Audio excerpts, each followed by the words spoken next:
안녕하십니까. 이번에 협성고 펄스 임팩트 동아리에서 발표를 맡은 박종호. 허준혁입니다. 먼저 저희는 목차에 대해서 설명하겠습니다. 첫 번째로 실험 동기 및 이론적 배경, 두 번째로 실험 설계, 그리고 세 번째로 실험 결과, 마지막으로 항생 제한 특징에 대해서 발표하겠습니다. 먼저 실험 동기 및 기본 설명입니다. 항생제 개발에 대해서는 더 이상 강력한 항생제 개발을 제한해야 한다는 입장과 인류 건강을 위해 지속적으로 강력한 항생제를 개발해야 된다는 입장이 서로 나뉘고 있습니다. 먼저 강력한 항생제를 제한해야 한다고 주장하는 과학자들은 새로운 항생제의 사용이 결국 새로운 내장균을 만드는 결과를 낳는다고 생각하고 있습니다. 반면에 더욱 강력한 항생제를 만들어야 한다는 과학자들의 생각은 지금까지 높은 전염성으로 인해 대규모 인명 피해가 있을 때 항생제의 개발이 사회 위생에 큰 도움이 되었으므로 새로운 내성을 가진 신종 박테리아가 생겼을 경우 그것 또한 항생제를 개발함으로써 위기를 극복해야 한다고 주장하는 중입니다. 그래서 저희는 병원체에 대한 항생물질의 논의가 많이 되고 있는 지금 저희도 이 주제에 대해서 토론을 먼저 하기 위해 조사를 하던 중 항생제를 조금 더 깊이 알고자 항생제에 대해 조사하고 항생물질을 저희가 직접 추출해 보았습니다. 항생제란 미생물이 생성한 물질로 다른 미생물의 성장을 저해하여 항균 작용을 나타내며 인체에 침입한 세균의 감염을 치료하는 것입니다. 또한 작용 기전, 항균 범위 등에 따라 다양하게 분류될 수 있습니다. 그중 가장 최초로 발견된 항생제는 바로 페니실린입니다. 페니실린은 페니실리움 속에 속하는 곰팡이에서 얻은 화학 물질로 박테리아로 발생한 병을 치료하는 데 사용되는 항생제입니다. 초기에는 몸에 흡수된 뒤 쉽게 배설되는 문제가 있어서 질병 치료에 사용되지 못하였지만 그 문제가 해결된 2차 대전 이후 본격적으로 사용되었으며 박테리아로 인한 병을 치료하여 많은 생명을 구하였습니다. 먼저 실험 준비물과 과정에 대해서 설명하겠습니다. 일단 첫째로 필요한 건 식초, 그다음에 푸른곰팡이를 배양한 배지, 활성탄, 고기, 그다음에 깔때기와 기피커, 야채유, 설탕, 베이킹소다가 필요합니다. 일단 첫 번째로는 액체 배지부터 만들어야 되는데 일단 액체 배지 만들기 위해서는 설탕과 고기가 필요합니다. 그 액체 배지 만들기 위해서는 일단 고기를 끓인 물에다가 그 물을 거른 다음 거기에 설탕을 넣고 끈적하게 만들어서 액체 배지를 만드는 과정입니다.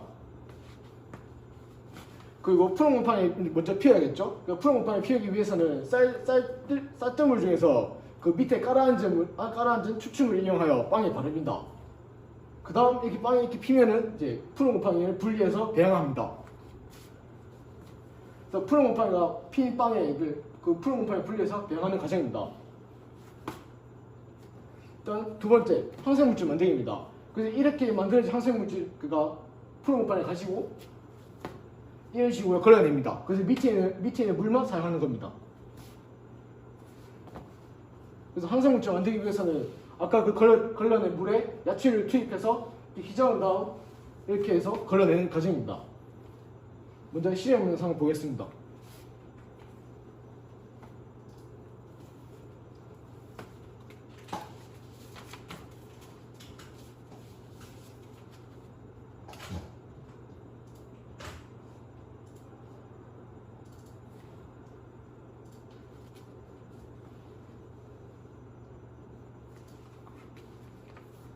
그 메스신들에서 이렇게 뚜껑을 밑에 열면은 이제 위쪽은 기름이니까 물만 빠져나고 기름은 이제 걸러지게 되는 겁니다.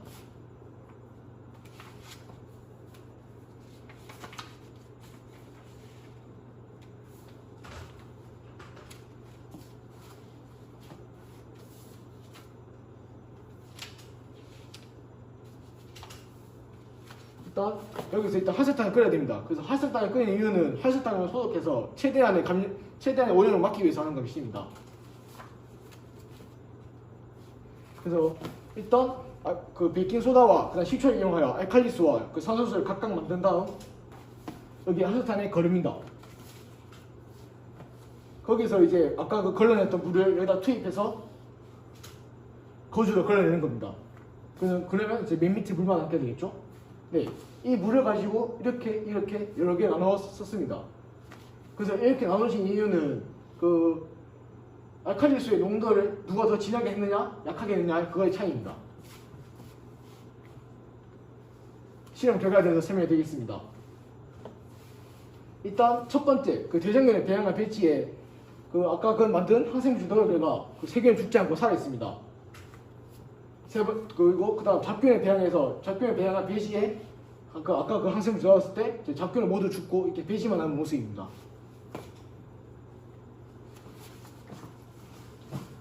이제 마지막으로 항생제에 대한 특징에 대해서 설명하겠습니다. 항생제의 작용에 대해서 먼저 살펴볼 건데요. 항생제 작용은 살균 항생제와 정균 항생제로 나뉘어집니다. 먼저 살균 항생제는 살균을 하지 못하지만 세균 번식을 억제할 수 있습니다. 또한 냉장으로 보관되고 이러한 여러 개 등이 여기에 속합니다. 정균 항생제에서는 방어 능력이 떨어져 있는 환자의 감염증에 사용되고 보통 실온에 보관됩니다. 페니실린계 등이 여기에 속합니다. 이제 항생제에 대한 역할을 발표하겠습니다. 먼저 세포벽 합성을 억제할 수 있습니다. 세균이 생존하는 데 필수적인 기능을 하는 세포벽에 각 합성 단계에서 합성을 억제하게 되면 세균은 파괴됩니다. 세균의 세포벽을 합성을 억제하는 항생제에는 페타라탐계 항생제와 반코마이신 같은 항생제들이 포함됩니다. 또한 단백질 합성을 억제할 수도 있습니다. 세균 증식을 하려면 무조건 단백질이 세포 내에서 합성되어야 하지만 세균의 단백질 합성을 억제함으로써 항균 작용을 나타낼 수 있습니다. 세포막 기능도 억제합니다. 세포막에 작용하는 항생제는 세포막의 투과성을 변화시켜 세균으로 하여금 세포 내 외부의 균형을 잃게 하여 사멸하게 합니다. 그러나 대량 투여 시에는 인체 세포에 대해서도 독성을 일으킬 수 있기 때문에 나름 위험성이 존재합니다. 마지막으로 핵산 합성 억제에 대해서 말하겠습니다. 핵산 합성을 억제하는 항생제는 세균 증식에서 필요한 DNA의 전사 및 RNA 형성을 방해하여 향균 작용을 나타냅니다. 이제 항생제 위험성, 즉 내성에 관해서 말하겠습니다. 항생제 내성은 바로 자신이 생각한 항생제로부터 스스로를 방어하기 위해 만들어진 자체 방어 능력이라고 말할 수 있습니다. 항생제 내성은 세균의 어떤 성질이 새로 생기는 것이 아니라 이미 있던 성질이 활성화된 것으로 세균 DNA 변이를 통하여 다음에 그 항생제를 만났을 때 견뎌낼 수 있는 기전을 발전시킵니다. 이제 먼저 항생제 위험성, 내성에 관해서 조금 더 추가적인 예시를 들어보겠습니다. 1960년에 반합성 페니실린, 즉 메티실린이 개발이 되었습니다. 그런 내성 포도 상구균 감염증에 주로 사용이 되었습니다. 하지만 1970년대 메티실린에 대한 내성을 가진 즉 포도 상구균 감염증이 진화된 MRSA가 등장했습니다.